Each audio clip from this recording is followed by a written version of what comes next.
So when I'm sharing my screen, Emma, I can't see any participants anymore. Don't seem to be able to have both screens up at the same time. Okay, people are joining now. Let's give it another, maybe. Okay.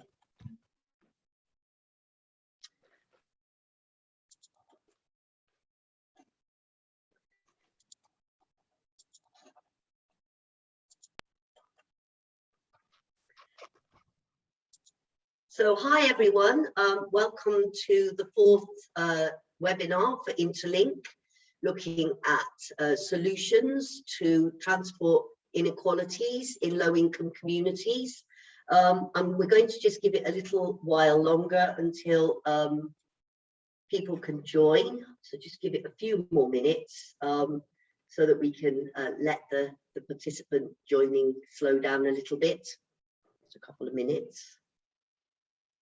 Thank you for those who are already joining us.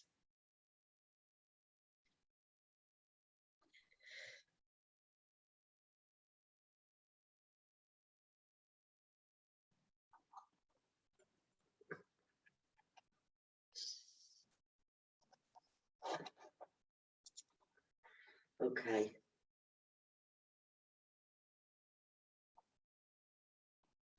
Okay, thank you. So today's session was due to be introduced and chaired by Professor Tim Schwannon from the Transport Studies Unit at the University of Oxford. Unfortunately, he is unable to join us today, and so I'm standing in as a chair. So I apologise if things go a little bit clunkily, because I just haven't necessarily got my hand on all of the technology at the same time. But anyway, the webinar is about digital futures and the role of technologies within this broader idea of inequalities and addressing inequalities within global south cities and transport inequalities in particular. And I know that we see a lot of hope for the role of digital technologies in addressing some of the transport problems of global south cities, but we're not always sure whether the role of digitisation of mobility in the global south will be positive from the point of view of our lower income communities and people living in informal and slum settlements. So that's the intention of today's talk. We have three speakers altogether. We're going to introduce our colleague from the United Nations Environment Programme, who's been with us for a really long time, helping in the background with various bits of our research in Nairobi and beyond, Carly Gilbert-Patrick. And she's going to be talking about the programme that she's been running for a long time on active mobility and cycling and walking, and particularly thinking about digitalisation and mode integration, and the programme that is coming forward within the UN for trying to roll that out in East Africa Cities Programme. Secondly, we're going to introduce our colleague Samuel Odewumi, who is Dean of School of Transport at Lagos State University, and again has been a long-term founding partner of Interlink, and is Director of the Centre for Planning Studies and Chairman of the Academic Staff of Union of Nigerian Universities.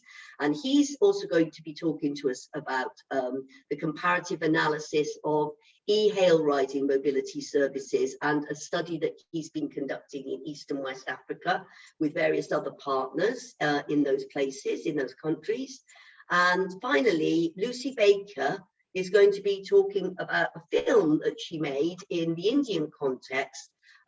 She's an honorary research associate at the Transport Studies Unit and is also working at Cardiff University. She's been part of a project on urban mobility called Peak, and the film is about the mobility systems and poverty and well-being and gender development, I think in relation to rickshaws, but I might be wrong on that. I'm sorry, Lucy. I don't exactly have the full abstract in front of me. So without much further ado, we'll take it away. Each speaker will have 20 minutes to do their presentation, and then we'll do the presentations straight one after the other, and then there will be about half an hour at the end of the seminar for everybody to have put their 5 pence worth in the chat, and we'll have a sort of panel discussion at the end. So you can use the Q&A function at the bottom of your screens or the chat function at the bottom of your screens, and please feel free to put your questions in as we go through. For anyone who's a regular attendee of these seminars, they'll know how it works. We're not able to turn on the microphones or the cameras for the audience at the moment, because we just find that that's too much for a lot of people's systems to handle. So without more ado, I'm sharing the screen for Carly, and so I will do that now. And there you go, Carly. I will also operate your slides for me, but you'll need to say, because I can't see you at the same time. I will. Thanks, Karen. Thank you. And thanks for letting me join. This is, I think, a new area of work for many of us, including myself. And it's great to be here and to share some thoughts and also to have a bit of conversation.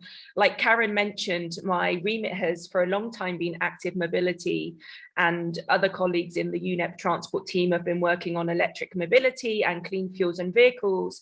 But we recently added a program on digitalization, really understanding it's a key area on its own and not just an add-on. Next slide, please, Karen.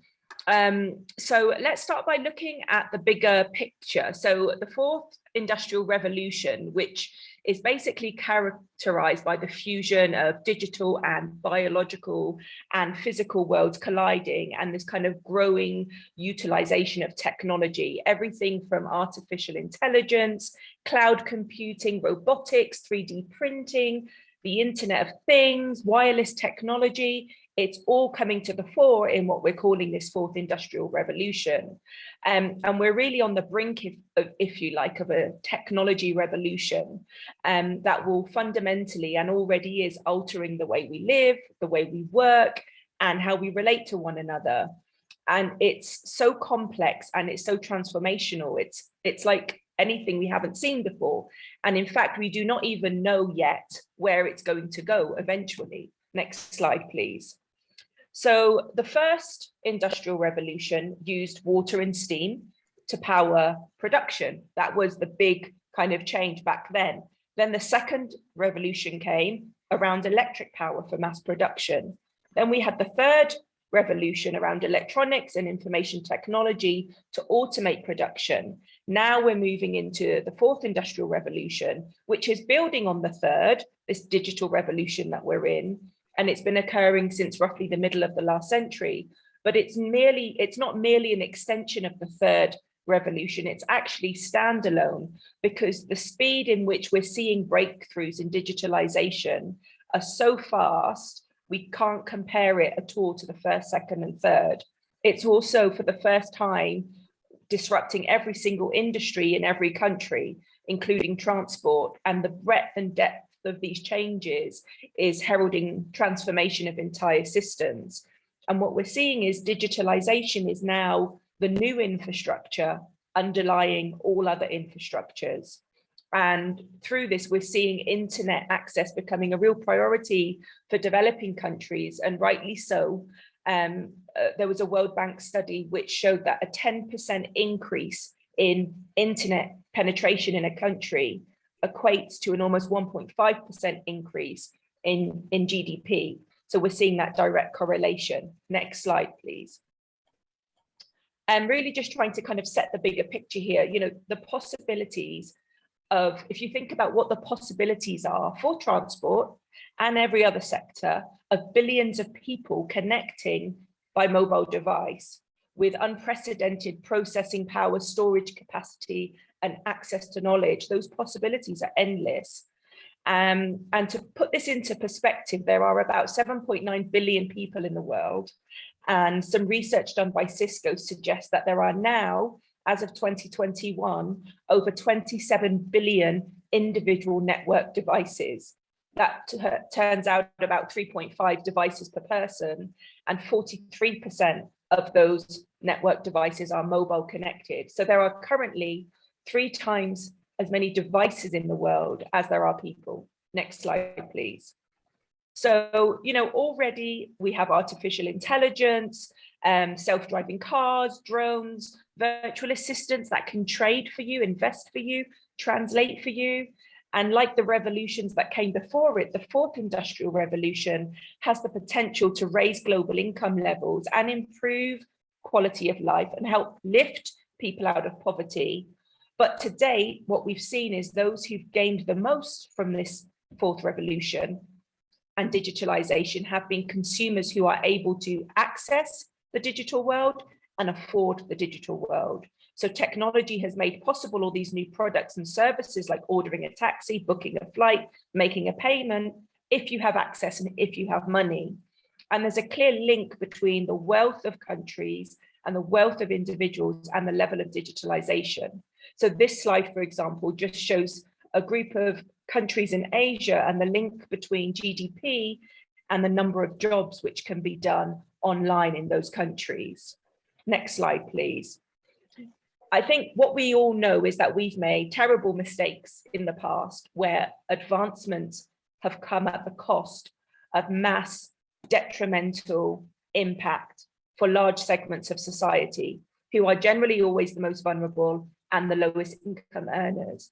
And we can turn to our own industry, transport, as a prime example, where you look at the rise of cars and the parallel increase in road fatalities, with the most vulnerable and often lower income, so pedestrians, cyclists and motorbike riders being the most worst affected, consistently making up over 50% of deaths on the roads globally each year. And I think what we have with digitalization is an opportunity not to repeat the same old mistakes and make sure that when we are designing digitalization into our transport systems, we make sure that low-income communities and the most disadvantaged benefit from this fourth industrial revolution and are not overlooked and excluded and impacted. Next slide, please. So let's have a look specifically now a bit at transport. What do we even mean by digitalization of transport? There are many definitions, and this is mine. When I was starting the process of designing our new UNEP transport digitalization program, we went back to basics and said, what do we even mean by digitalization of transport? And there's a definition here and it's showing the different segments. But the way I see it, it covers everything. It covers all elements of transport that are being modified, created anew, and with a tech and digital support element to it. Next slide, please. So I think the other way we can think about digitalization is, where does the digitalization intervention happen? You know, it can happen at the actual physical element of the provider of the transport. It can happen with the systems. It can happen at the interface of the app or the connection between the transport service and the user. Next slide, please. And of course, we also have the avoid, shift, improve model, which I think it's clear that digitalization can be an enabler for all of these different transport solutions. Next slide. The next slide just shows really the key players.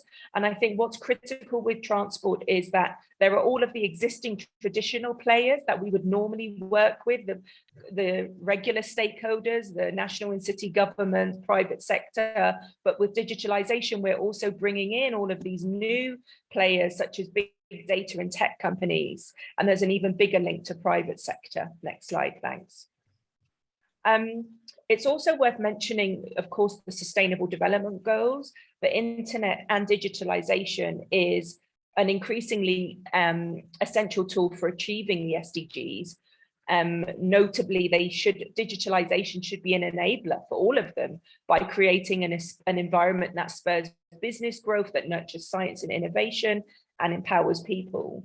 And all of the member states of the UN agreed to work towards universal and affordable internet access by 2020. as part of the SDGs, but as of now, half of the world's population does not have access to the internet. So when we're thinking about digitalizing transport, we have to work out, how do we provide digitalized transport if half the world's population don't have regular access to the internet? Next slide. So this is something I've been kind of thinking about, is when we talk about trying to solve transport problems and we try and talk about digitalized transport, what are we actually dealing with? And I really feel that there's this definition, and it's called a wicked problem. And you can see the definition up here. And I see transport very much as a wicked problem. Next slide, please. And when you add digitalization, one of the criteria of a wicked problem is when you sometimes you solve a problem and then you release another problem, and that's part of the definition. And that's what we're doing with transport. We're bringing in digitalization to solve some issues, but in effect, we're then creating more problems. And we often talk about the wicked seven, the big 7 problems in the world. And I'm sure you can see that transport and digitalization can fit across many of those. And when we talk about transport and we talk about providing access for low-income communities, I think what we're talking about is transport equity and how can we overcome transport inequality. And when we introduce digitalization, we open up more issues to think about. So we need to make sure that digitalization of transport is supporting low-income communities and does not exacerbate their problems. And when we're bringing in digitalization, it adds another layer of opportunity, but at the same time, another layer of risk. And addressing digital inequality is not a technology problem. It's a classic development problem. It's a classic challenge. So, on the plus side, digitalization of transport transforms, and with this comes tremendous potential. But at the same time, there can also be negative impacts that we need to really think about. Next slide, please. So, digitalization of transport raises important questions which have to be addressed from an ethical point of view. And I think for me, that's at the cusp of it. If we're not thinking about these ethical issues as we design, then we've got problems. Next slide, please. So just a few of these, and I'll touch on them. So from a post-colonial perspective, digitalization processes in the global south can be a cause for concern because there is a dominance of foreign tech players from China, the US, and Europe. And there's a risk that if we're taking all our technology solutions from the global north, it's fully foreign values and perspectives and ideas feeding into technology and digitalization design at the detriment of the countries adopting them. So to give you an example, digital transport platforms bring about great new job opportunities, but they're also changing national revenue streams. So if you look at South Africa and Uber, 25% of the profit from Uber in South Africa is being fed back to corporate headquarters of Uber. So, there's been a reduction in the profit that's staying within the country from transport services. Just to touch on another one, privacy, there's also a risk around personal data. Governments have to have the capacity to be able to protect citizens' rights whilst tackling all the complexities of digitalization. But it's only possible if they know how to do it and have the right frameworks for data governance. Next slide, please. So there are lots and lots of examples where digitalization of transport is having a positive impact. And I know we're going to get a very detailed case study, but just to give a few examples, in China has become the global leader in the deployment of all categories of electric vehicle. 50% of the world's electric cars are manufactured there. They have the biggest electric bus fleet in the world, and they're the biggest producer of EVs worldwide. And they're doing this because of their crazy air pollution problems, because they want to decrease their dependency on oil. But the major innovation here for China has been this kind of government-led regulatory push. So there are financial incentives, tax credits, tax exemptions. In some parts of China, you have to buy a license plate and it can cost around $15,000. What they've done in some cities is they've just completely waived that if you're buying an electric car. And that's how they've got to be where they are in the electric mobility market. In India, they're improving freight through relay trucks. So there's a company called Rivigo, and they're a startup near Delhi. And what they do is they have 70 relay stations. So in this new approach, a single shipment is transported not by one, but by several drivers. So the first driver picks up the freight near his home station, and he drives it to the next relay station. He liaises with another driver who takes it off his hand, and he takes now back, going towards home, the package from that other driver. And this exchange continues to the next station and the next relay station until the shipment is delivered. And they're using sensor equipment trucks and big data to do this. And they're calling it logistical ballet. And it's having huge productivity gains. So in one journey, for example, that would normally take 96 hours to get from Bangalore to Delhi, it's taking 44 hours with this system. And the turnaround time is around 50 to 70% shorter than traditional trucking methods. And what's really interesting is all these truck drivers who are low income earners, it's improving their working conditions because they're not driving for 40 hours now and staying overnight in their van. They're only working in their hub. So that way they get to go home every night to their families. So, you know, it's a really innovative model that's disrupting the Indian logistics industry. And what's really interesting is it's showing how digitalization can be really contradictory. Central to their strategy is ownership of their trucks and vehicles, which is a complete contrast to Uber's model of not owning any physical infrastructure. And then many of you will have heard of the Kenya digital matatu map, and basically putting all of the informal sector data of routes and prices and bus routes online for the first time, and really just showing and being able to develop an adequate route map for the formal transport sector. In Mexico, this is an example of the kind of poorly regulated jitney buses. They transport 11.5 million people every day in Mexico City. And Jetty is a private startup that started putting all of this data on these buses online so that customers can have more efficient access to the buses. Next slide, please. The next slide just shows that these case studies are available in a lot more detail. So please check out this publication for these case studies and others as well. Thank you. So now just kind of going on to recommendations. First of all, we're still learning. This is a new area and there's no one right way, but some recommendations would be around, you know, the complexities of the digital economy require laws and regulation and frameworks for digitalization generally, but specifically for transport. So governments really need to put in place national strategies and regulations for digitalization and review all of their transport policies, including how we collect and use and share data in a way that protects citizens. But at the same time, we need to provide space for innovation because there needs to be a balance between opening up to international and local innovation while retaining some sort of governance. And then on data principles, really, it's about data being governments and cities having ownership around that data. So, you know, city governments around the world face the problem when trying to regulate mobility services, but some governments like Berlin are now making it mandatory. If you're operating and managing data, you have to make it available to the government. And then really building capacity and making sure that governments have the knowledge and also there's infrastructure for internet, because without access to internet, there is no digital economy. I think that sums up where I am. Like I said, it's a very new subject. Anyone who's listening, who's thinking about this space, working in this space, please get in touch because we're about to start doing a lot of country research on digitalization and transport. Thank you. So Carly, that's fantastic. I'm afraid I can't actually see participants and slides when I'm sharing at the same time, so I can't see your faces, but I'm sure that went very well. Thanks a lot, and you kept to time beautifully. So I'm going to pass over to you now, SG, and I think you're going to share your screen, which should make my life a little bit easier at this end. Thank you. Yes.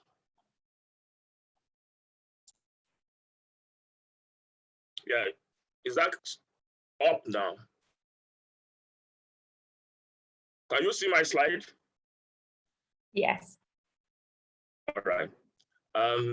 This comparative analysis of the e-hailing mobility cities in Lagos, actually, and Nairobi, but because it's such a voluminous work, already in the slides for this one. So I said, okay, let me stay with Lagos.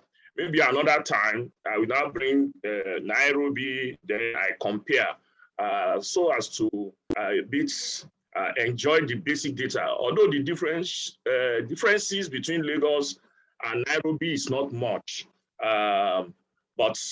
So I said, let me stay with Lagos. Now for this, the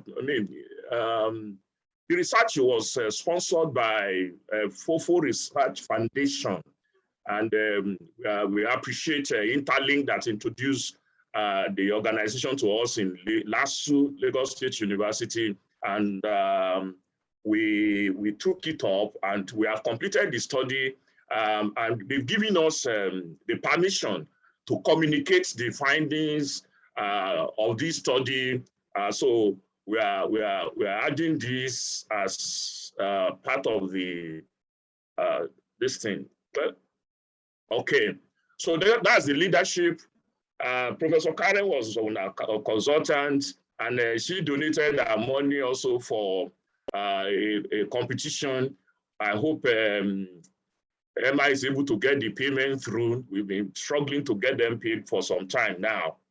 So Gina in Doha, UK, and one Professor Akimola in New York. This is the home team. It's a very long team. So the presentation is, we will state the purpose, why we went to this study and the method that we use, then the work itself on the field, some of our findings, conclusion, and what we think is what we should pay attention to. For the purpose, mobility and access in sub-Saharan Africa has been challenged. So we have thrown many solutions at it, but the problem keeps escalating.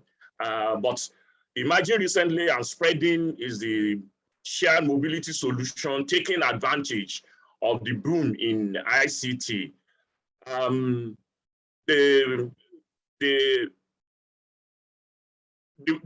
model is called different names in different countries, Boda, Okada, Keke, or whatever.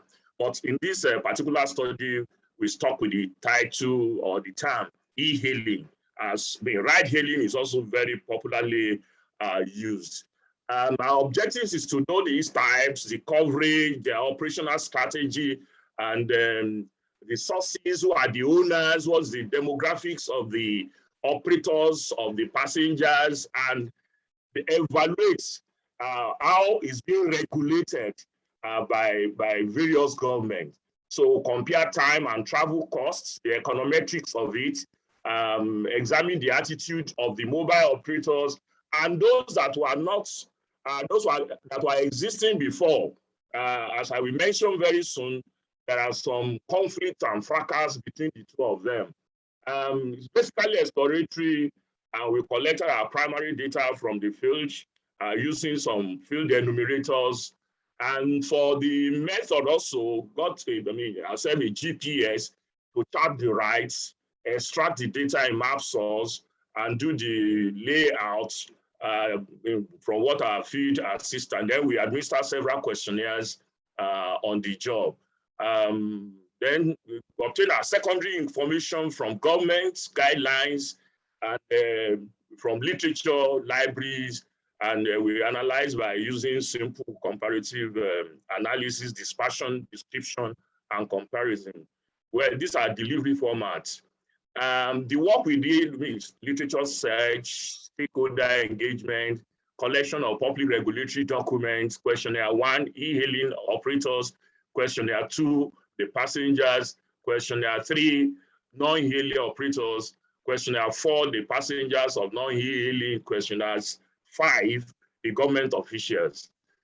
And so there are some of our findings on the spread. I came to Africa in 2013, and from South Africa with Uber, spreading around to Egypt, to Kenya, to Nigeria, until the whole of Africa. And the first motorcycle hailing service actually started in Uganda. That's 2014. And particularly in Lagos, Nigeria, it has become a very, very major means of mobility for even the lower to middle class, the platform market view with the Uber in Nigeria, later to Abuja, the new federal capital. Then both came, originally known as Taxify, and currently is the biggest operator in the country. When we look at the government policies that were meant to regulate the industry, we discovered that the main focus of government is how to generate taxes and levies. Then there are disparity between the regulation of the traditional vehicle operators, taxi operators, and the e-hailing services. Those are the government. This is Lagos, and as I said in this paper, I try to stay with Lagos so as to be able to at least exhaust some of the points in the work.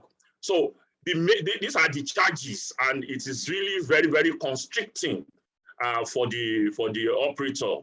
And even now, government is proposing a 10% charge on every ride in the states. So, I mean, superficially, government is interested in safety because it's becoming a major, in fact, since the conclusion of this particular 3, 4, 5 months ago, safety has become more and more a major issue in kidnapping, in the rider taking ladies into the jungle to rape them, and so many other issues. Then what is the government doing? Outright ban, restriction to specific areas and specific times, restriction to the number of passengers, but Lagos definitely is having serious difficulty in enforcement. And as we experience in Uganda too, but this study does not cover, but we also have the same, something similar where politicians use their huge number when there is election time. So they cannot really descend on them to enforce their law because they need them during the election time. Now, these are what is happening now.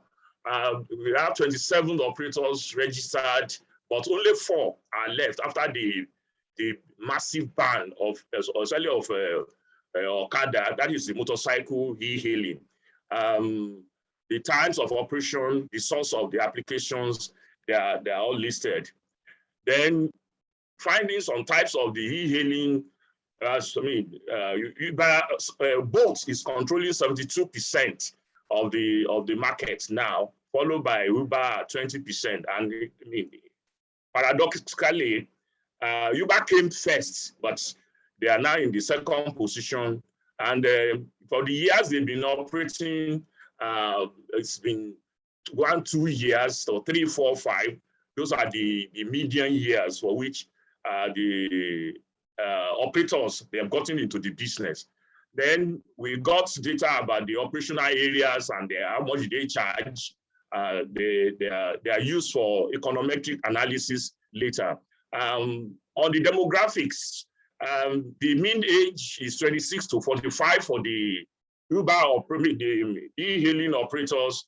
Then, interestingly, many of them are graduates, largest proportion. Finished either their HND, that is higher national diploma, or polytechnic and degree in the university. Now, there are some challenges which they ranked for us, bad road being the worst, followed by traffic congestion, and followed by levies, police harassment, security issue. If we are now beginning to see the security going up in our post-research monitoring, that they're having serious issues with securities. Those who did insurance, third party, that is, those are insurance that can only repair the other person. Then their weekly income, we'll talk about this a bit more later, before and after COVID.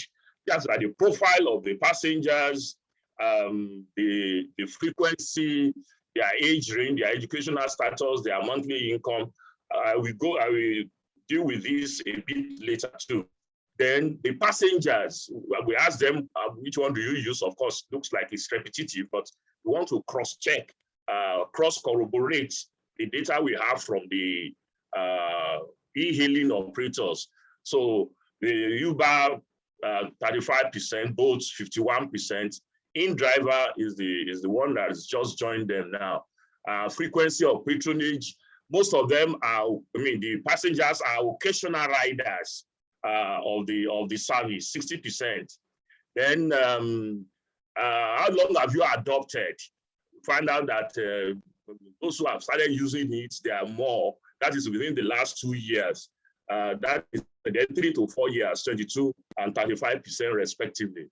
Then average cost per trip in dollars, the one that is most common, although slightly because of the fall in Naira these days, this is no longer representative because the Naira has crashed from 350 to 500 to $1. So this one will have gone up, the differential will have been by about 20 to 25% higher now. So you have the need being $3 to $6. So it will be around now $5 to $10 that will be the main. So then we ask them, if you don't use e-hailing, what do you use?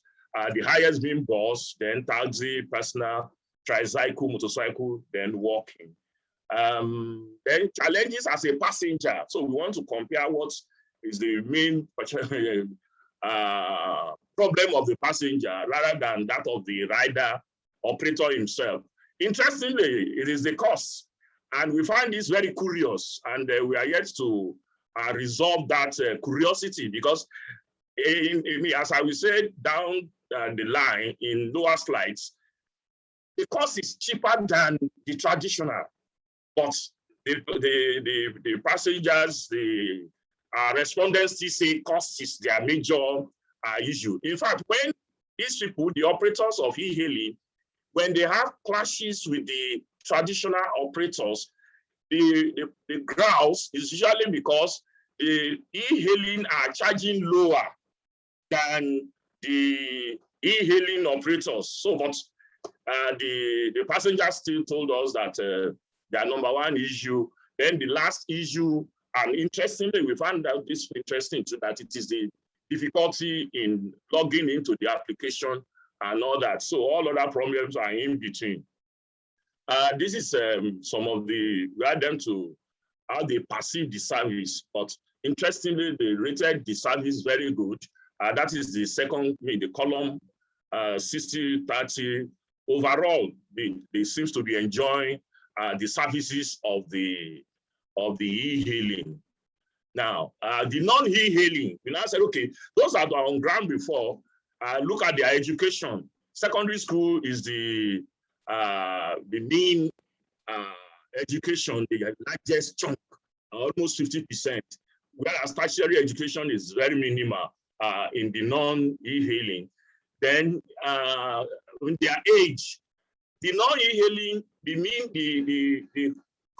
modern age is 46 to 55, whereas for the e-hailing rider operator is 26 to 45. So we find that the older people, the traditional operators are far more older than the younger ones. Then the years they've been on, of course, more than 65% have been in the business for more than 5 years. Then their insurance, their own insurance quantity is very low. 52.8% is in the third party. So the major points that we can harness is one, that the internet and smartphone penetration is rising, and more e-hailing operators are coming on board. So we advise government that the more they have this faster and stable penetration of internet, the better they boost the mobility model. We have the figures of the registered, which we have mentioned upstairs. Then we are encouraging, because for Lagos, the only operator that is locally developed is Osago, which is a water-based operator. It is time we have local to run the thing. And the service is mostly dominated by males, 99%, age range, as we said, 26 to 45. more than 75% graduates. Top foremost challenges are as listed. Then before COVID, they were making average of about $400 per day, but when the cost of operation is about $110, thus leaving a margin of about $300. And then when you look at $300, vis-a-vis the minimum wage, which is $60. So you mean somebody who is operating successfully e-hailing is earning about 5 times more than a minimum wage earner. So I mean, that explains why many people are far interested, especially with unemployment and all that. Female patronage, and this is quite interesting. More females are using the services more than males, and their age is that. And most of the females that are using it are highly educated too. They have issues with application, with robbery, with kidnapping, with raping of passengers. But upon all, 90% of the passengers still have favorable rating for the model. So we ask them about diverse attitude, service reliability, ease of application, trip cost, trip duration. So it means the prospect of the business is still very high. So demographic, as we have said this one, the non-e-hailing, they are older and they are less educated. They have fracas with the e-hailing operators because they believe that they are charging less, and that the reason why they could charge less is because they have their cars and they are using their cars maybe after being sacked from job. So it is really cutting into the profit margin of those who buy the car and use it deliberately for the business as a business. But they believe that all these sacked bankers, sacked civil servants, they are just taking advantage. But they are accommodating themselves in one way or the other. And they now insisting, that is now the tug of war between them, that they should come under the umbrella of their union, essentially for monitoring. But essentially, obviously, it is to generate more funds for their union. It's still creating some friction between the two of them.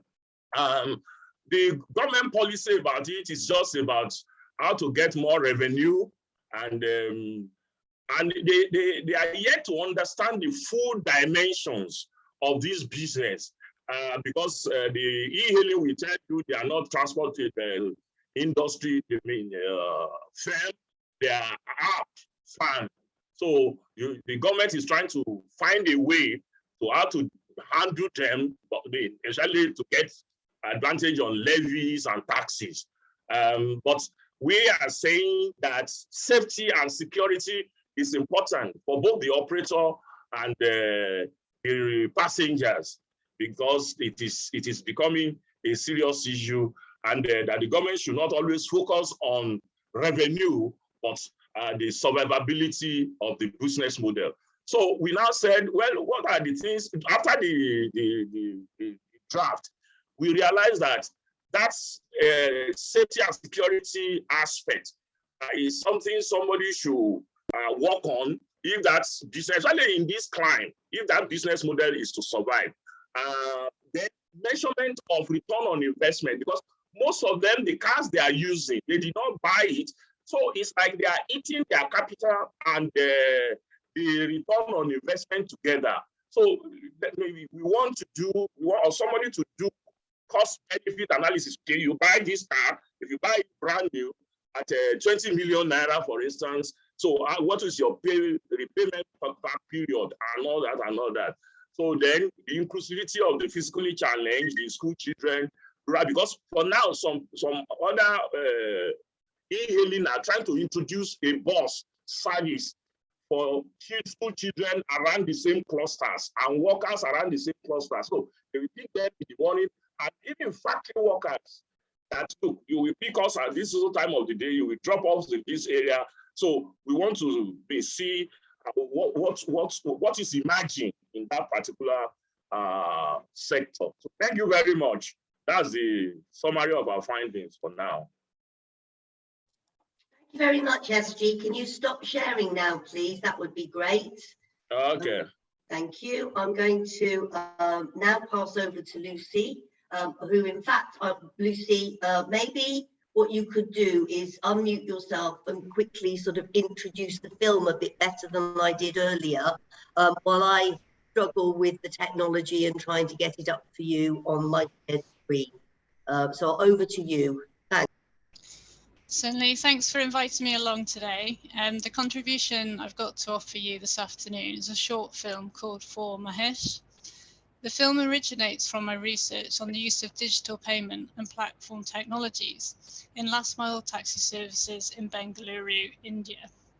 My research also offers a critical perspective on the use of digital financial technologies in financial inclusion as a development paradigm that by and large benefits private businesses.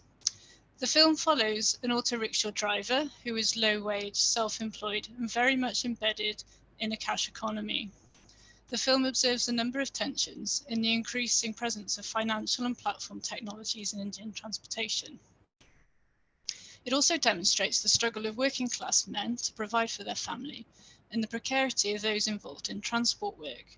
The film was inspired by Bengalurian auto drivers' passion for Kannada dialect film and a number of rickshaw driver protagonists whose characters have played lead roles to represent, protect and defend the poor.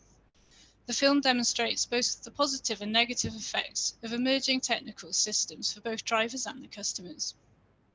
It brings into question, however, the possibility of achieving equitable cities through tech solutions that are driven by finance markets and that reproduce long-standing class divides.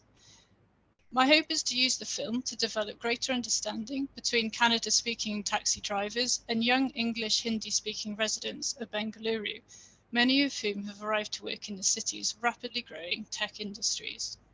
For Mahesh was conceptualized and directed by myself, and it was put to life by the artwork of animator Devaka Kupan with the assistance of Sumit Chavan, both of whom are based in Chennai. So the film's going to run for just under 17 minutes, and if Karen can now play the film, thank you.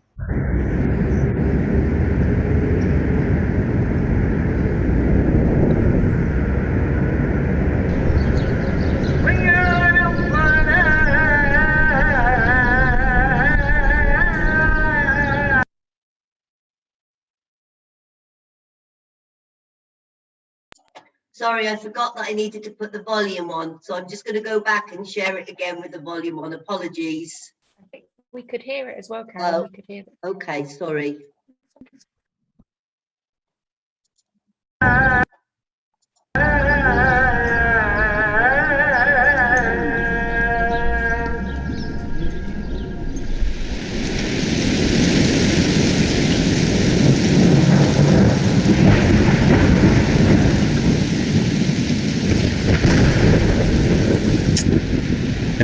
ನಿಂದು ಬರೀ ಇದೇ ಆಯಿತು, ಬಾಡಿಗೆ ಕೊಡೋಕ್ಕಾಗಲ್ಲ ಅಂದರೆ ಹೇಳಿಬಿಡು, ನಾನು ಬೇರೆಯವ್ರು ಯಾರಾದರೂ ಬಾಡಿಗೆ ಕೊಡೋರು ಇದ್ರೆ ಹುಡ್ಕೊತೀನಿ.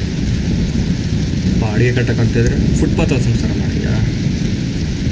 ಥೂ, ಎಂಥ ಒಂದು ಸಾವಾಸದು.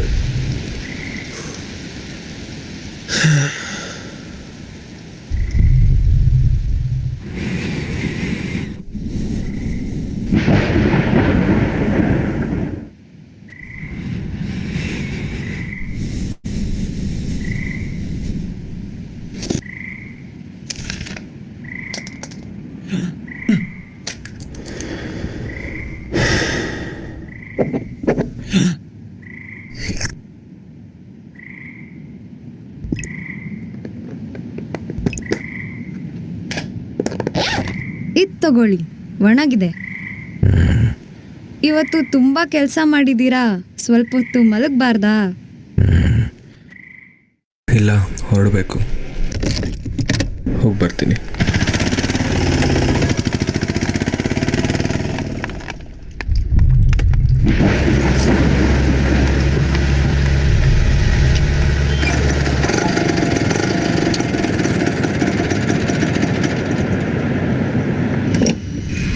ಮಳೆ ಬರಂಗಿದೆ, ಹುಷಾರಣ.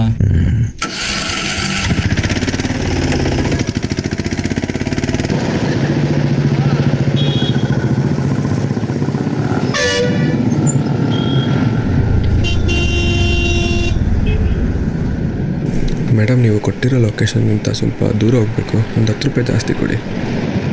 ಆ್ಯಪಲ್ಲಿ ತೋರಿಸೋ ಅಷ್ಟು ಇಸ್ಕೊಳ್ಳಿ. ಮೇಡಮ್, ಮಳೆ ಬರ್ತಿದೆ.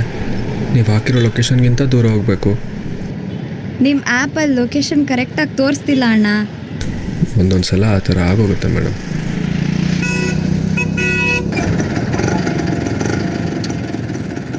ಸರಿ ತಗೊಳ್ಳಿ. Thank you madam.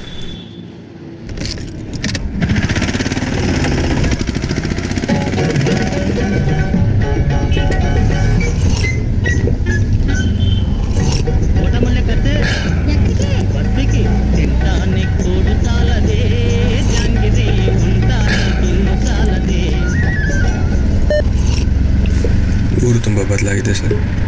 ಮನೆ ಬಾಡಿಗೆ, ಪೆಟ್ರೋಲ್, ಮಕ್ಕಳು ಸ್ಕೂಲ್ ಫೀಸ್ ಕೂಡ ತುಂಬ ಜಾಸ್ತಿ ಆಗಿದೆ. ಜೀವನ ನಡೆಸೋದೇ ಕಷ್ಟ. ಊರು ಬೆಳೆದಿದೆ, ಎಲ್ಲರ ಹತ್ರನೂ ಗಾಡಿನೂ ಇದೆ. ಟ್ರಾಫಿಕ್ಕಿಂದ ನಮ್ಮ ಕೆಲಸನೂ ಕಷ್ಟ ಆಗಿದೆ. ಹಗಲು ರಾತ್ರಿ ಆಟೋ ಓಡಿಸಿ ಒಂದು 500-1000 ಸಂಪಾದಿಸ್ತೀವಿ. ಓನರ್ಗೆ, ಪೆಟ್ರೋಲ್ಗೆ ಅಂತ ಮನೆಗೊಂದು 200-300 ತೊಗೊಂಡೋದ್ರೆ ಹೆಚ್ಚು. ಅದರಲ್ಲೂ ಈಗೀಗ ಓಲಾ ಊಬರ್ ಅಂತ ಬಂದು ಆ ಕಾಸು ಸಿಗೋದು ಕಷ್ಟ ಆಗಿದೆ ಸರ್. ಕಸ್ಟಮರ್ಸ್ ಲೊಕೇಶನ್ ಎಲ್ಲೋ ಹಾಕ್ತಾರೆ, ಆಮೇಲೆ ಇಲ್ಲೇ ಮುಂದೆ ಸರ್, ಇನ್ನೊಂಚೂರು ಮುಂದೆ ಸರ್ ಅಂತ ಬೇರೆಲ್ಲೋ ಕರ್ಕೊಂಡು ಹೋಗ್ತಾರೆ. ಮಳೆ ಗಾಳಿ ಏನೂ ನೋಡದೆ ಓಡಿಸಿದ್ರು 10 ರೂಪಾಯಿ ಹೆಚ್ಚು ಕೊಡೋಕ್ಕೂ ಹಿಂದೆ ಮುಂದೆ ನೋಡ್ತಾರೆ ಸರ್ ಜನ. ಹೀಗಿದೆ ಜೀವನ.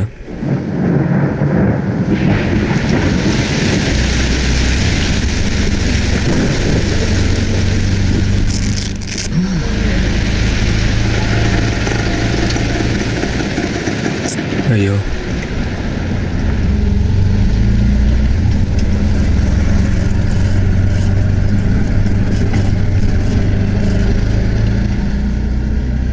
ಮೇಡಮ್, ಗಾಡಿ ತಿರ್ಗ್ಸೋಕ್ಕಾಗಲ್ಲ. ಮಳೆ ನೀರು ನಿಂತಿದೆ. ಇಲ್ಲೇ ಒಂದು 10 ಹೆಜ್ಜೆ ತಾನೆ ನಡ್ಕೊಂಡು ಹೋಗೋಕ್ಕಾಗತ್ತಾ? ನಾನು ಹೇಳಿರೋ ಜಾಗ ಇದಲ್ಲ. ರಾತ್ರಿ ಆಗಿದೆ, ಒಬ್ಬಳೇ ಹೋಗೋಕ್ಕಾಗೋದಿಲ್ಲ.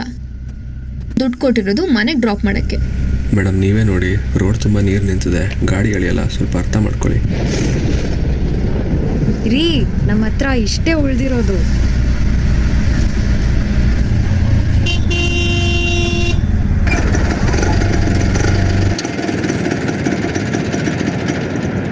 ಗಾಡಿ EMI, ಬಡ್ಡಿ, LPG ಎಲ್ಲ ಜಾಸ್ತಿ ಆಗಿದೆ ಸರ್.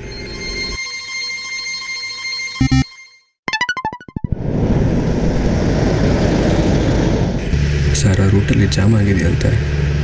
ಮನೆಗೆ ಹೊರಟೆ, ತುಂಬ ದೂರ ಆಗುತ್ತೆ. ರೈಡ್ ಕ್ಯಾನ್ಸಲ್ ಮಾಡಿಬಿಡ್ತೀರಾ? ಬೇರೆ ರೂಟ್ ಇಲ್ವಾ? ಕ್ಯಾನ್ಸಲ್ ಎಲ್ಲ ಮಾಡೋಕ್ಕಾಗಲ್ಲ ಅವರು, ತುಂಬ ಕೆಲಸ ಇದೆ. ಕಿರಿಕ್ ಮಾಡಬೇಡ.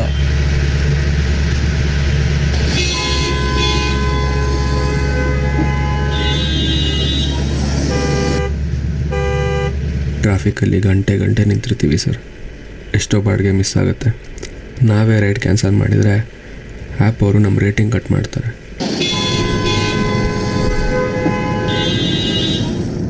ತುಂಬ ಸಲ ಮಾಡಿದರೆ ಡ್ರೈವರ್ಗಳನ್ನೇ ಬ್ಲಾಕ್ ಮಾಡ್ತಾರೆ. ಅದಕ್ಕೆ ನಾವು ಕಸ್ಟಮರ್ಸ್ಗೆ ಕ್ಯಾನ್ಸಲ್ ಮಾಡೋಕ್ಕೆ ಹೇಳ್ತೀವಿ.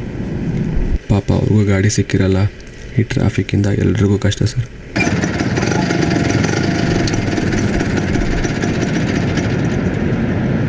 ಅಯ್ಯೋ ಮೇಡಮ್, ಎಲ್ಲಿದ್ದೀರಾ? ಡೆಡ್ ಎಂಡ್ ಇದು. ಓ, ನೀವು ಆ ಕಡೆಯಿಂದ ಬಂದ್ರಾ? ಅಲ್ಲಿಂದ ರೋಡ್ ಇಲ್ಲ, ತಿರುಗಿಸ್ಕೊಂಡು ಪಕ್ಕದ ರೋಡಿಂದ ಬನ್ನಿ. ಸ್ವಲ್ಪ ಬೇಗ, ಲೇಟ್ ಆಯಿತು. ಹಾಂ, ಬಂದೆ ಮೇಡಮ್, 5 ನಿಮಿಷ.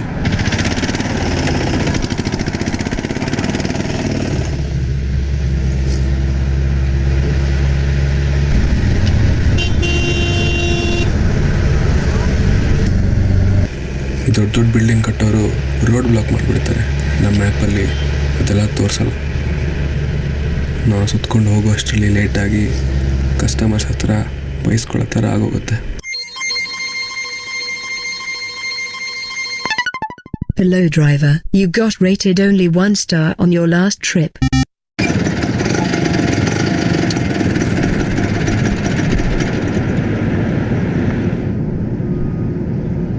ಅಯ್ಯೋ, 10, 20 ಸರ್, 60 ರೂಪಾಯಿ ಚೇಂಜ್ ಇದ್ರೆ ಕೊಟ್ಬಿಡಿ. ಇಲ್ವಲ್ಲ ಸರ್, ಆನ್ಲೈನ್ ಪೇಮೆಂಟ್ ಮಾಡಬೇಡ. ಸರಿ, ಮಾಡಿ ಹೋಗಲಿ. Thank sir. ನಾವು ದಿನದ ಕಾಸಲ್ಲಿ ಜೀವನ ಮಾಡೋರು ಸರ್. ಅಕ್ಕಿ ಬೇಳೆ ಎಲ್ಲ ಅವತ್ತಿಗೆ ಆಗಬೇಕು. ಆದರೆ ಆ್ಯಪ್ ಕಂಪ್ನಿಯವ್ರು ಕಳಿಸೋ ದುಡ್ಡು ಬರೋಕ್ಕೆ 1 ವಾರ ಆಗುತ್ತೆ. ಅದೊಂದು ತಲೆನೋವು ಸರ್. ಟೀ ಕಾಫಿಗೂ ಅಂಗಡಿಲಿ ಸಾಲ ಕೇಳಬೇಕು.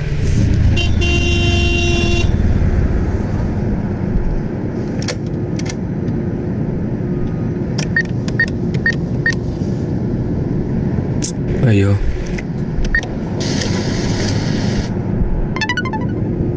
Exceeded free transactions, ₹25 deducted.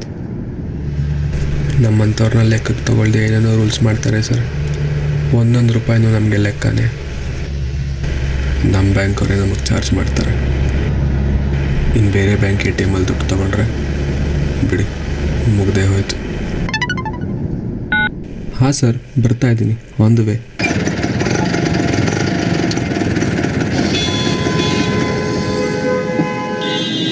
P car ಅಲ್ವಾ ಸರ್, ಚಾರ್ಜಸ್ ಜಾಸ್ತಿ ಇರುತ್ತೆ. ಕಂಪ್ನಿಯವರೇ ಎಲ್ಲ ಡಿಸೈಡ್ ಮಾಡ್ತಾರೆ. ಅಯ್ಯೋ ಬಿಡಪ್ಪ, ನಿಮ್ಮ ಆಟೋದವ್ರದ್ದು ಇದೇ ಗೋಳು. ಅಣ್ಣ ಇಲ್ಲ ಅಣ್ಣ, ಶುಕ್ರವಾರ ದುಡ್ಡು ತಂದು ಕೊಡ್ತೀನಿ, ಮಿಸ್ ಮಾಡಲ್ಲ ಅಣ್ಣ. ನಿನ್ನ ಜನ್ಮಕ್ಕೆ ನಾಚಿಕೆ ಆಗಲ್ಲ ಬಿಡು. ಇನ್ನೂ ಎಷ್ಟು ಶುಕ್ರವಾರ ಬೇಕು ನಿನಗೆ? ನಾಳೆ 12 ಗಂಟೆ ಒಳಗೆ ದುಡ್ಡು ಬರದೆ ಹೋದರೆ ನಿನ್ನ ಗಾಡಿ ಸೀಸು.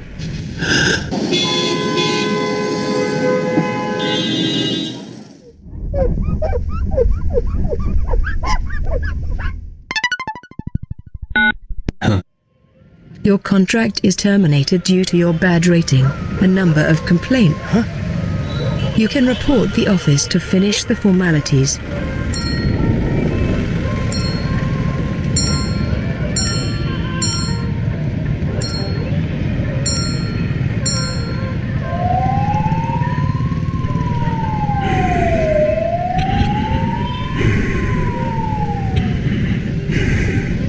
ಬಾಡಿಗೆ ಕಟ್ಟಕ್ಕಂತಿದ್ರೆ ಫುಟ್ಪಾತ್ ಸಂಸಾರ ಮಾಡಿಯಾ? ಅಪ್ಪ, ಫೀಸ್ ಕಟ್ಟಿಲ್ಲ ಅಂದರೆ ಎಕ್ಸಾಮ್ ಕೊಡಲ್ವಂತೆ. ನಾಳೆ 12 ಗಂಟೆ ಒಳಗೆ ದುಡ್ಡು ಬರದೆ ಹೋದರೆ ನಿನ್ನ ಗಾಡಿ ಸೀಸು.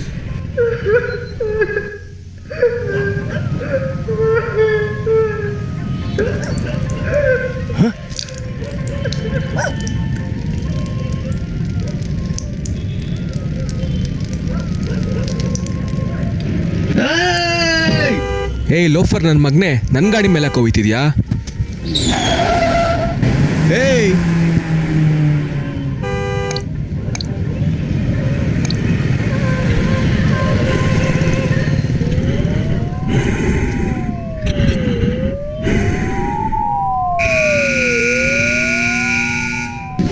ಪರ್ಮಿಟ್ ಅಲ್ಲಪ್ಪ, ಹೋದ ವಾರನೇ ಎಕ್ಸ್ಪೈರ್ ಆಗಿದೆ.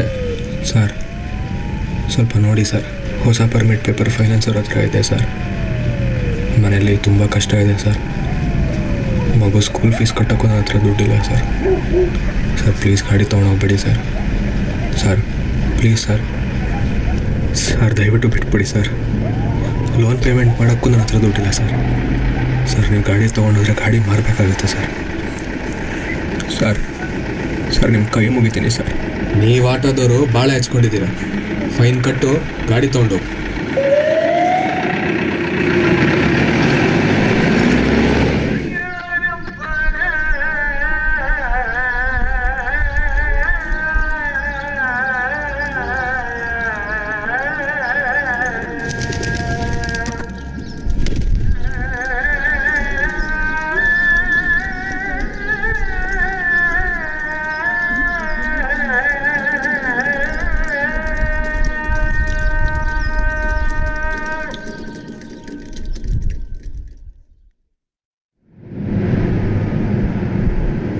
ಎರಡು ತಿಂಗಳಾದಮೇಲೆ ಗಾಡಿ ಸಿಕ್ತು ಸರ್.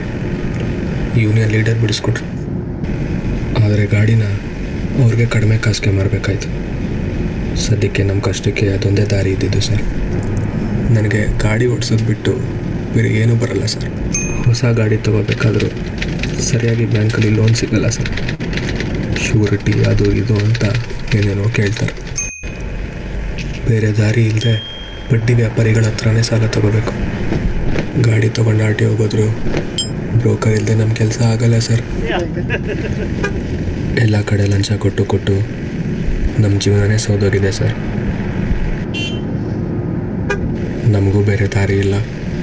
ಗಾಡಿ ರೋಡ್ಗಳಿಲ್ಲ ಅಂದರೆ ನಮಗೆ ಸಂಪಾದನೆಯೂ ಇಲ್ಲ ಸರ್.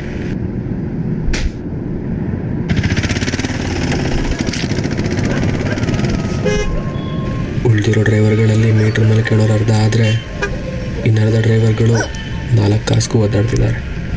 ಇತ್ತೀಚೆಗಂತೂ ಎಲ್ಲ ಆ್ಯಪಲ್ಲೇ ಆಟೋ ಬುಕ್ ಮಾಡ್ತಿದ್ದಾರೆ ಸರ್.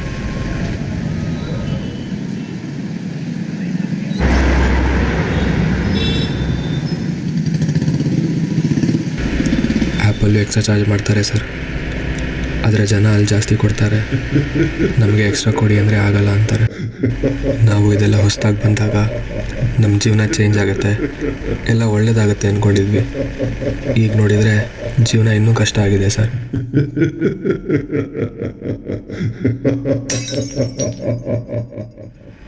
ನಾವು ಇದರೊಳಗೆ ಸಿಕ್ಕಾಕೊಂಡಿದ್ದೀವಿ ಸರ್. ಇದರಿಂದ ಆಚೆ ಬರದೇ ಹೋದರೆ ನಾವು ಉಳಿಯೋದೇ ಕಷ್ಟ.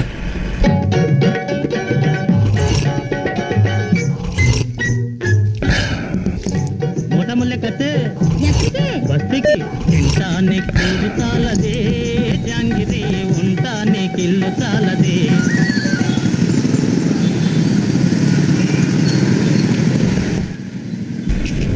ಕಂಪ್ನಿಯಿಂದ ಬರೋ ಇನ್ಸೆಂಟಿವ್ ಕಡಿಮೆ ಆಗಿದೆ, ಅವ್ರ ಕಮಿಷನ್ ಜಾಸ್ತಿ ಆಗಿದೆ.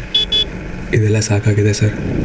ನನ್ನ ಕಂಪ್ನಿಯಿಂದ ಆಚೆ ಬಂದು ಗಾಡಿ ಓಡಿಸ್ಬೇಕು, ನನ್ನ ಕಾಸು ನಾನೇ ಸಂಪಾದನೆ ಮಾಡಬೇಕು ಸರ್. ಆಟೋ ಡ್ರೈವರ್ ಕೆಲಸ ತುಂಬ ಮುಖ್ಯ ಸರ್. ಒಂದೂರಲ್ಲಿ ಜನ ಸಂತೋಷವಾಗಿ ಓಡಾಡ್ಕೊಂಡಿರ್ಬೇಕು ಅಂದರೆ ಆಟೋ ಡ್ರೈವರ್ಸ್ ಒಳ್ಳೆಯವರಾಗಿರಬೇಕು ಸರ್. ನಮಗೂ ಒಳ್ಳೆ ಸೌಲಭ್ಯಗಳು ಬೇಕು ಸರ್. ಪಾರ್ಕಿಂಗು, ಸ್ಟ್ಯಾಂಡ್ಗಳು. ದೊಡ್ಡ ದೊಡ್ಡ ಕಂಪ್ನಿಗಳಿಗೆ ಕೆಲಸ ಮಾಡಿ ಕೂಲಿ ಕಳ್ಕೊಳ್ಳೋದಕ್ಕಿಂತ ನಾವೇ ಸ್ವತಂತ್ರವಾಗಿ ಏನಾದರೂ ಮಾಡಬೇಕು ಸರ್.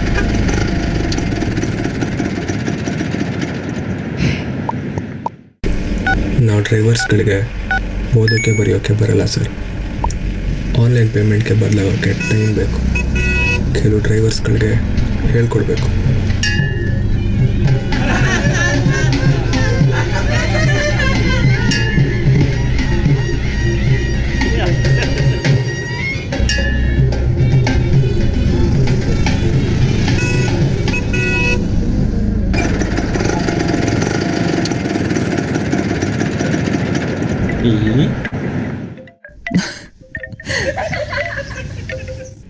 ಓಹೋ, ಒಳ್ಳೆದಾಗ್ಲಪ್ಪ, ಸಂತೋಷ.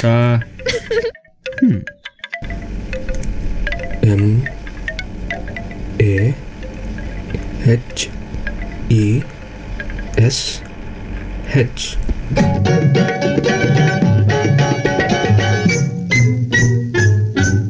ನಮಗೂ ಜನ ರೆಸ್ಪೆಕ್ಟ್ ಕೊಡಬೇಕು ಸರ್. ನಮಗೂ ಒಳ್ಳೆ ಜೀವನ ಬೇಕು. ನನಗೂ ಒಳ್ಳೆಯ ದಿನ ಬರುತ್ತೆ ಅನ್ನೋ ನಂಬಿಕೆಯಲ್ಲಿ ನನ್ನ ಜೀವನ ಸಾಗಿಸ್ತೀನಿ.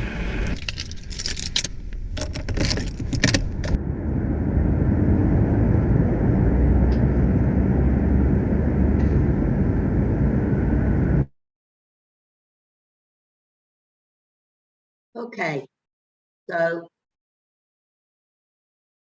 this.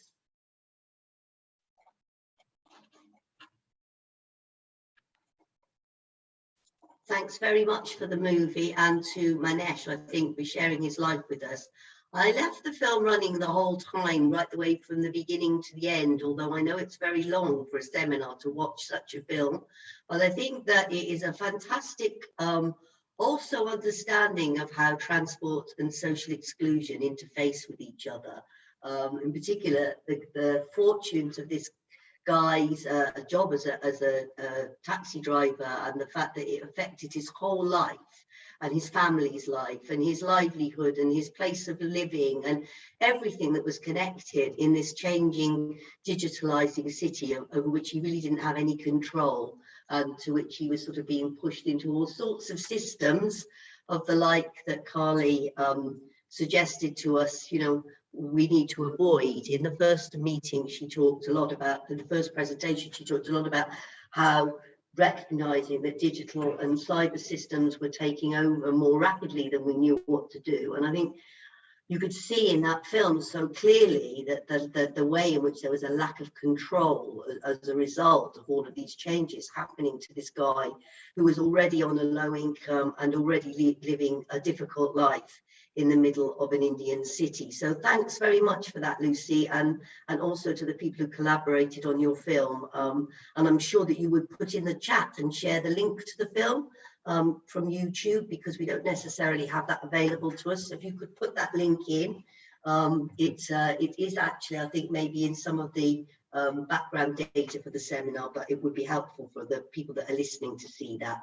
So that's fantastic. Thank you very much. Maybe I could bring Carly and SG back into the screen and back into the conversation now. And I hope that what we see here is this really interesting, you know, sort of thinking at the top, Carly, from the UN's point of view about what's happening and the fact that the change is inexorable, really, but that we've got, and therefore we're sort of forced through the transport systems to adapt to all of this.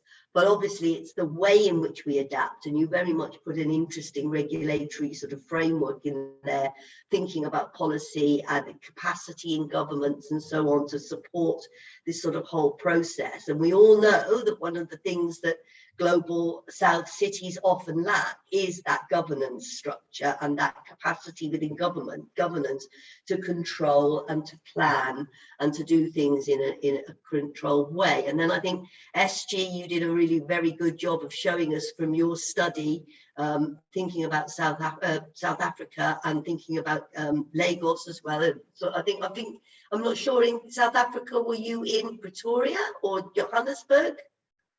Where were the different cities? Lagos and Nairobi, wasn't it? We were supposed to do Lagos, Nairobi, and Johannesburg, but the pandemic and the crisis they had during the peak of the research made us to drop off Johannesburg. But the foundation is still ready to let us use the remaining fund to complete the study, or we choose another location.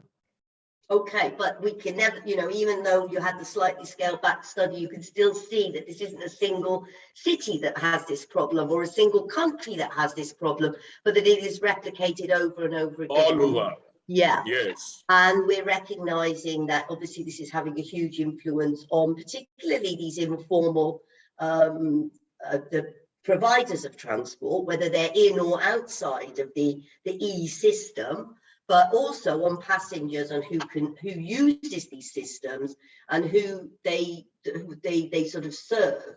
And one of the questions that I had, particularly for you, SG, was I saw you come up with a lot of statistics and about women and so forth. But I wondered how much the extent to which they operate within lower income communities and within more informal and peripheral communities, because it's not just the cost and the issues and the operation of where they are, but also where they're not, and the absence, particularly if they sort of start taking over more traditional providers because people can't keep up with them. They then have a mono market, and then they only operate where it's optimal.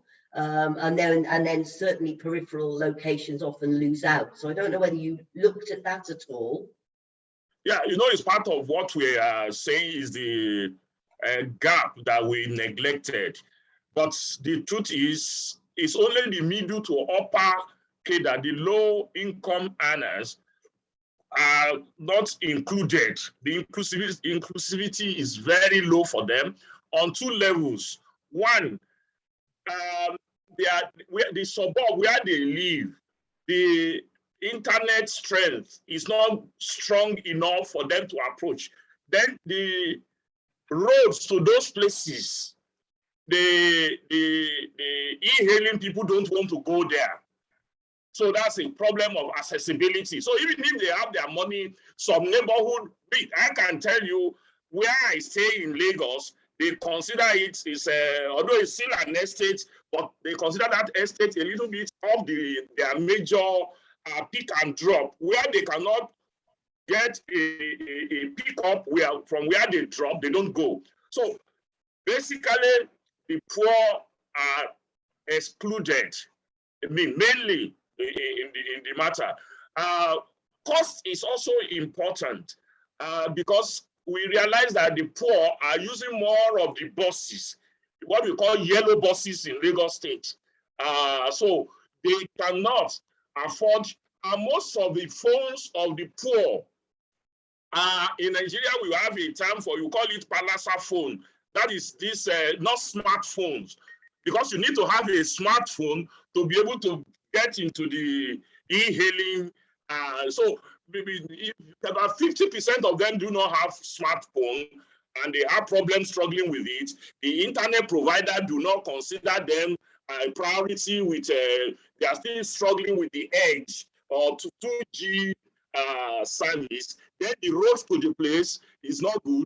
Then it's not really safe in some of those areas. So many things are loaded against them. That's really very clear. When you were talking about that, SG, Carly, I was thinking that map that you brought up that was digitized of Nairobi, and it was showing all the informal transport services. And I thought that, you know, that type of replication of that representation of services, and then an analysis of where it's not going, not where it is going, but where it's not going. And then a thought about, well, then who is it that's not being catered for by these informal services, which I think probably in this cyber digitalized world will expand rather than retract, because we won't be subsidizing other services. So I think, you know, for me, that reflection on the role of the UN in replicating that data gathering and manifestation, and then analyzing the gaps, which I think is the thing that we're often really bad at. And I don't know whether you have any thoughts on that matter. Yeah, it's interesting. And actually Nairobi was the first, whilst it was the first city to, through the Digital Matatu project, to pull all of the routes onto a digital space, it quickly was picked up by other cities. It happened in Cairo with Transport for Cairo. It's happened in other countries in Africa and Asia and Latin America. So actually, you know, between government and private sector, it's been picked up, and mapping of informal transport has become more and more. And I think it's a really good point around the gaps and looking better at the gaps. Good. I mean, that's great. And it would just be good if that was almost like a manifesto that we put forward within the UNEP digitization program, that we use that data for that purpose and to think about the excluded of the city. I think, Lucy, for me, what came through with that film particularly was that often when we're talking with our interlink audiences, we tend to think about the excluded end users, the people that are sort of using these services. But what came through so clearly for me with the film was that we have to also think about the industry itself and the ability of the industry. And I wondered, I heard that Mahesh said that he was going to, you know, he needed certain things in order to be able to include himself in this rapidly changing industry. And I wonder if there is any willingness within Indian government to try and provide these auto-rickshaw drivers with any such resources, with funding, with grants, with training, with electronic devices. Is there any support forthcoming in it that you had seen?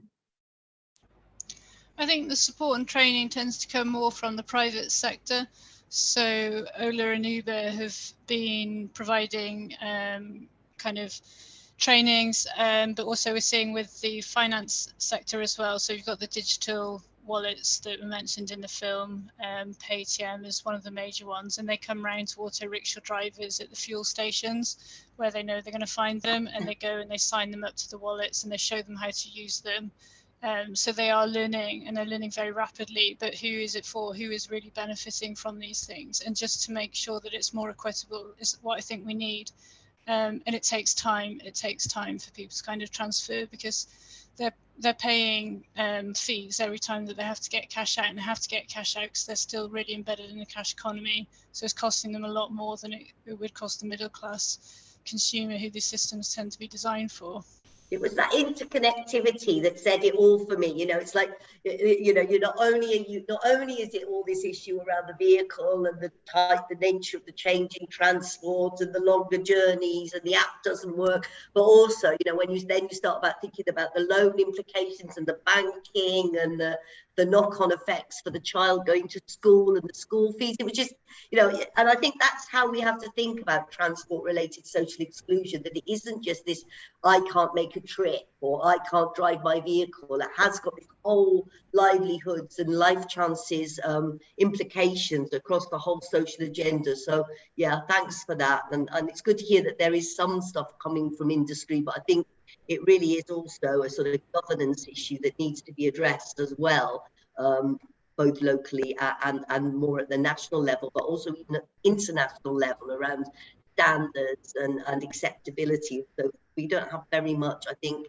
guidance on these issues for city planners and other people that might be in a place to do something and to make some regulations. And also like high level control over banks, that's something that the average country doesn't even have control of, but international agencies might be able to influence, such as the World Bank and other development banks. So thanks for that. So I'm just going to pick up now on a couple of questions that have been coming up from the floor here, and hopefully that you guys are going to be able to answer that. So I think that it was basically to you, SG. There have been a lot of claims on Twitter. This is from Wathira Dormal to everyone. A lot of claims on Twitter about the safety concerns with Bolt, a cab hailing service in Kenya. In fact, every month, #cancel Bolt or #delete Bolt app will be trending. I don't know whether you looked at Bolt within the Kenyan context, or whether not, actually, because Carly, you live there, you have any experience of Bolt. But either of you might wish to make a comment on that? Yeah, the same is the same operators in Nigeria and Nairobi, Uber, Bolt, and InDrive that is just coming in. I mentioned the UNEP Osago, which is about water. Generally, because of the e-boat is now controlling a major chunk of the market, and because of the way their app is crafted, even in Nigeria, is having issues of safety. But it's not only boats; it's just because of the volume of boats. That's why they refer to it, because the price of Uber is slightly higher. So those who are patronizing, they pay a little more, and the cars are a bit better, and the situation more assured than both that looks like is of the a little lower end. But overall, there are issues of safety now coming to play, because people now know how to crack into the app, that it will stop tracking and it will stop communicating. And that it's not just monthly, it's almost every week issues now. And it is just not the operator, but also the passenger. So the two of them are now getting gradually at stake. And that's why I said it is one of the things that even the app owners, they have to really quickly work on in order to improve, and even government to increase the safety. Thank you. Thank you. And Carly, I was noticing you said something earlier on about the whole issue around Uber draining money out of South Africa, because like the majority of the profits went out of the country. And I noticed that InBuild is actually a Nigerian owned company. So presumably that would help to lock in some of these sort of like issues around the sort of neo-colonial drain on these services. Any thoughts on that? Yeah, completely. It's why we're really pushing and wanting to support governments build their own domestic digitalization capacity, because the more countries can innovate, locally, the more we can build local economies. And I think, countries like Kenya are hugely innovative. I mean, Kenya has one of the best mobile money services in the world. You can buy anything with M-Pesa. So the raw talent is there, and the innovation and the potential. It's just about, I think, with a bit of support from governments and sort of guiding that and providing regulation and incentives for local innovation, we can see a lot more locally owned government supported local innovation going forward.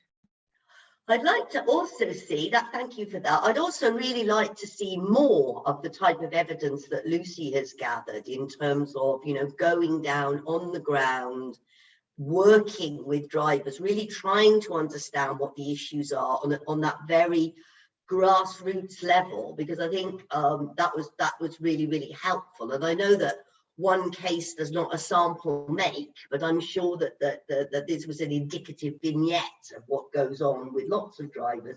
And I wonder if we have the same sorts of evidence. I know Daniel Oviedo did some work with motorcycle taxi drivers in Lagos some years ago, but I think we need more of that evidence. And I wonder, Lucy, if you could just say a little bit about how did you get in there in the first place, and how did you sort of like get that relationship together where you could sort of do that ethnography with the driver or drivers of the film?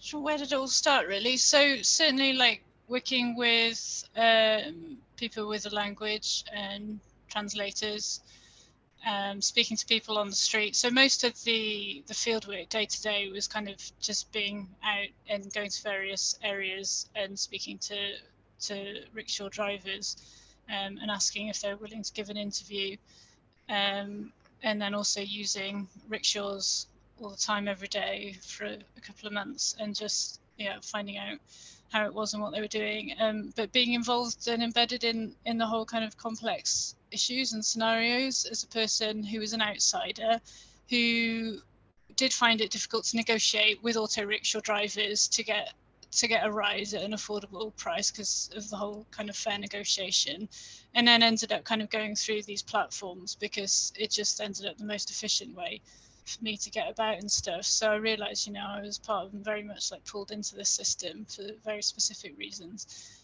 But yeah, it's working with auto rickshaw unions, so transport workers unions definitely were a way in and important stakeholders to involve in the conversation. I have found it really difficult, if I'm completely open, is to then turn this into impact, to bring this to local politicians, because of the way that the transport workers are perceived, that they're often kind of marginalised from any involvement in really bringing about these policy changes that are necessary really to improve their conditions, and also find it completely impossible to engage with Google, some of the larger industry players. It's that bottom up, top down, isn't it? I mean, it was so resonant for me because I've spent quite a bit of time driving around myself in auto rickshaws in India, and I could hear myself going, no, I don't want to get out, I'm not safe, could you just take me that extra 50 yards through the middle of that massive flood? I always could hear myself making those mistakes, thinking, oh my goodness, you never think of the poor driver. But I do think that quite often we demonize the providers, these informal services. I know that, when we go to a lot of cities, like for example in Kampala, the motorcycle taxis are seen as a menace, but in actual fact, they also are providing this service. And they, again, like you said, SG, they are at the time when there's politics going around and votes are being gathered, the unions have a lot of strength, and so it's difficult to actually regulate these drivers because they are seen as being a threat to the politicians if they don't sort of support them. So there are all these entanglement issues around sort of wicked problem, Carly, that you describe, not only with the digitization problem, but the whole sort of delivery of transport in global South cities. I saw that you gave the Chinese version. You said we've got the best, I think it was the most digitized, and most electrified, and most this. I mean, do you see a way of achieving the similar thing in other cities without the need for totalitarian state control? It's a balancing act. It's a balance between kind of leadership and regulation from government and a strong private sector. And we're seeing electrification in Rwanda, we're seeing it in Kenya, we're supporting 54 countries with electrification through our global electric mobility project. So it can happen in all different types of government setups. China's, I guess, an extreme example, but it is happening with different types of government setup.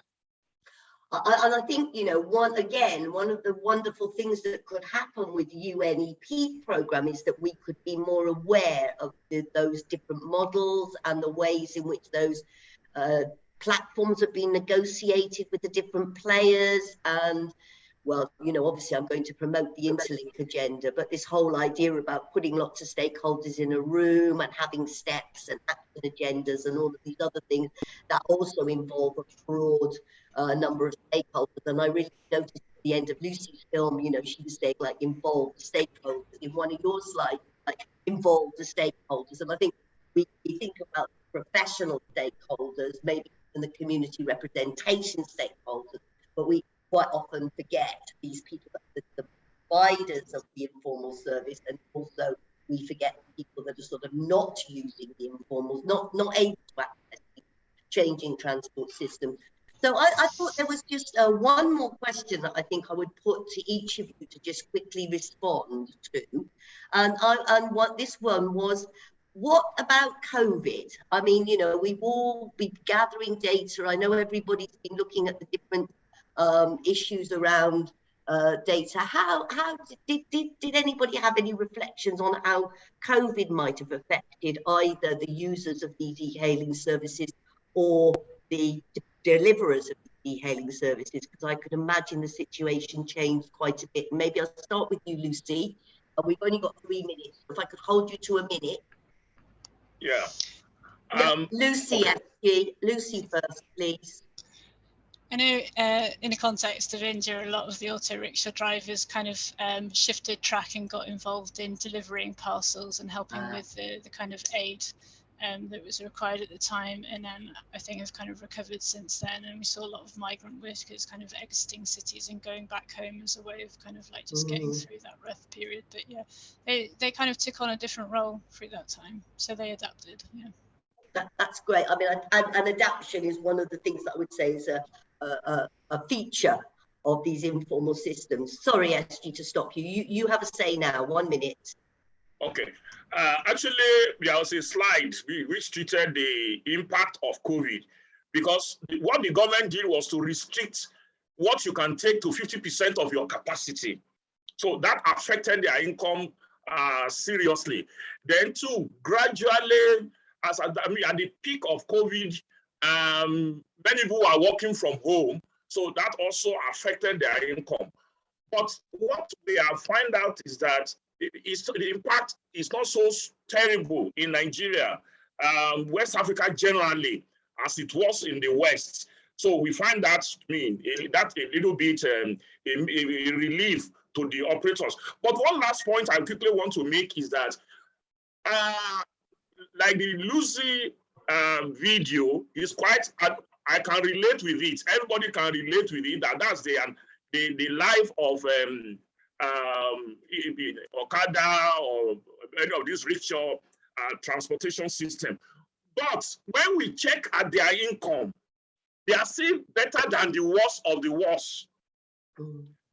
That is, they are in Nigeria, for instance, they earn about 5 times more than the least paid government worker.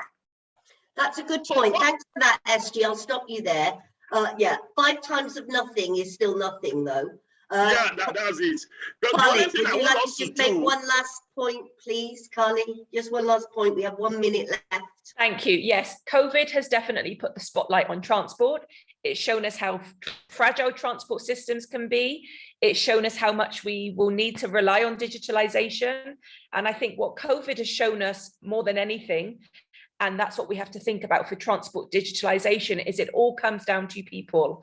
We need to shape a future that works for all of us by putting people first and empowering them. Thank you. Carly, that's a wonderful end sentiment.